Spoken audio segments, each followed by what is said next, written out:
Esto es Imagen Empresarial y esta mañana está con nosotros Gabriel España, director general de Iscali Capital Group. ¿Cómo estás, Gabriel? Buenos días. Rodrigo, ¿cómo estás? Qué gusto escucharte a ti y gracias por dejarme compartir con tu auditorio. Al contrario, y es que además felicitarte porque pues ganaron ustedes como una de las 10 principales empresas de reestructuras financieras, de servicios de reestructuras financieras en 2022 de Financial Services Review. Primero que le cuentes a nuestro auditorio qué haces en Scali Capital, qué hacen más bien. A ver, Iscali Capital Group es una plataforma de banca de inversión que ayuda a las compañías a tener acceso tanto a deuda como a capital. Les diseñamos estructuras financieras para poder accesar a inversionistas institucionales, tanto desde dentro de la banca de desarrollo, que es, como tú sabes, yo me desarrollé por 20 años en la Corporación Financiera Internacional, brazo de financiamiento sector privado del Banco Mundial, como también con inversionistas de impacto e inversionistas institucionales. La tesis fundamental es apoyar a las empresas que están alineadas con los objetivos de desarrollo sustentable de las Naciones Unidas, que alinean a los 17 objetivos de desarrollo, y a poder apoyar a empresas que tienen un objetivo, una misión de desarrollo importante en mercados emergentes. Actualmente tenemos operaciones en México, Perú y Colombia.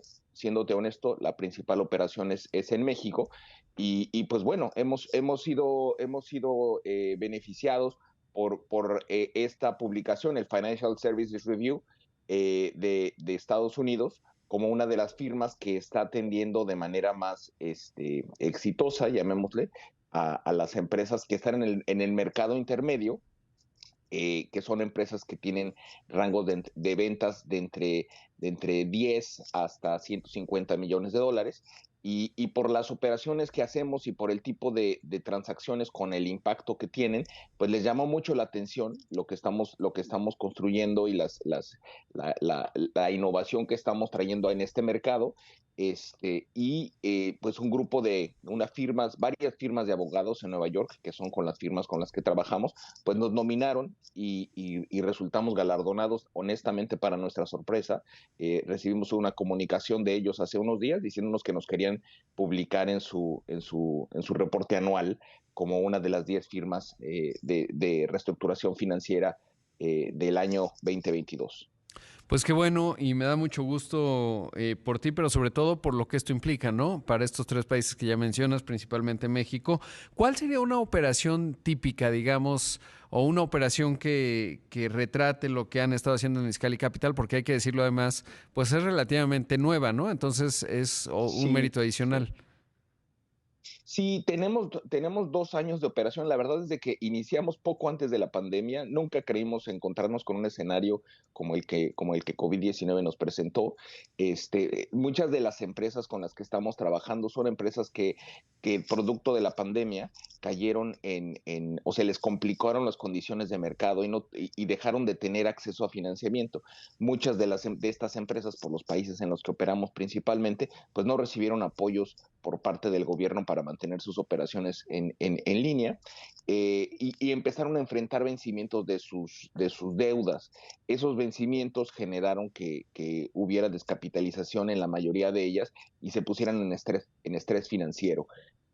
Encontramos que había una oportunidad, ayudando a estas empresas a levantar recursos, si podríamos articular dos factores principalmente: una estructura financieramente viable y bancable en las condiciones de volatilidad y de falta de claridad durante la pandemia, así como también la justificación de impacto de desarrollo y el beneficio que traería el mantener las operaciones de esas empresas abiertas durante la pandemia. Y así fue como encontramos este tipo de operaciones.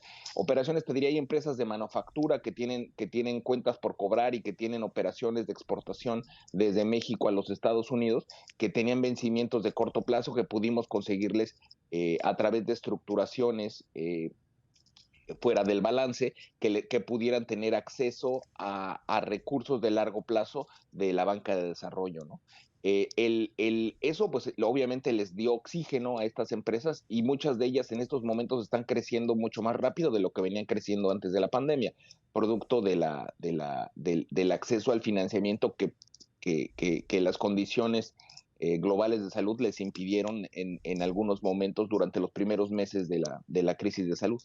Qué interesante, sobre todo porque es un ejemplo contrafactual, espero que lo escribas, mi querido Gabriel, en términos de la importancia de las medidas contracíclicas, porque podrías tener un grupo de control, digamos una empresa similar que pues no pudo lograr hacer esta reestructura que mencionas y las que ustedes ayudaron y claramente pues lo que mencionas, ¿no? Si ya están creciendo incluso por encima de los tiempos prepandémicos, pues habla de la velocidad de recuperación que puede tener un país en los agregados, entendiendo que pues habría que estudiar muy bien, digamos, si uno lo hace muy rigurosamente, podría resultar más complicado, pero creo que intuitivamente pues muestra esto, ¿no? La importancia del apoyo en un momento de crisis para una empresa.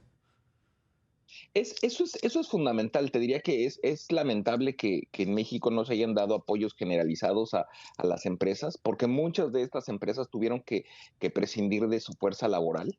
Entonces, la pérdida en conocimiento, la pérdida en habilidades, el expertise que habían desarrollado a lo largo de los años, pues pues lo perdieron y eso no lo recuperas ni con todo el dinero. Va a tener que ser, en muchos casos va a tener que ser inversión nuevamente en tiempo, en el desarrollo y en crear esos recursos humanos que se perdieron.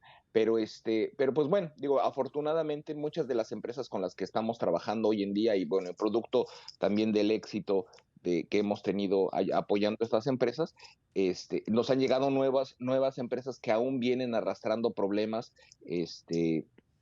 producto de la pandemia, que nos ponen retos interesantes en términos del acceso a financiamiento y que vemos que las instituciones de desarrollo siguen siendo un brazo interesante, dado la escasez de financiamiento de desarrollo en la banca de fomento por parte de los gobiernos, por parte de las instituciones de crédito de los países en los que operamos. Encontramos en la banca de desarrollo internacional una ventanilla que sigue operando, ¿no? Que ahora me llamaba Y que permite. claro. Te escucho. No, me llamaba la atención el secretario de Hacienda que en el Council of Americas hablaba justamente de que para financiar parte de los proyectos de infraestructura, el tren y estos polígonos industriales que me parecen buena idea en el Istmo, pues iban a recurrir más a la banca de desarrollo internacional y pues esto marca un cambio. Es que cuando yo te diría, el tema es un tema riguroso no solamente de análisis financiero, que te diría, no es que la banca internacional haga concesiones en términos de estructuración financiera o condiciones de tasa de financiamiento a los proyectos o de retorno o expectativas de retorno en sus inversiones, es el análisis riguroso en términos del impacto que genera. No tienes idea cuántos desarrollos inmobiliarios en la Riviera Maya me llegan para que les podamos ayudar a levantar recursos, pero la verdad es de que el impacto de desarrollo que tiene una habitación más de hotel en Cancún, pues es marginal, ¿no? Ujú. Versus el poder apoyar quizá, y digo, y es un ejemplo, quizá una operación de microcrédito en la Riviera Maya, ¿no? Claro. Yo creo que ahí es el impacto de desarrollo cuando se puede cuantificar, cuando se puede articular y se puede demostrar que tienes un impacto y el multiplicador de desarrollo es mayor, claro que tienes acceso a esos recursos si la estructura financiera es viable. Yo creo que la decisión de la Secretaría de Hacienda de tener acceso a ese tipo de recursos es muy buena.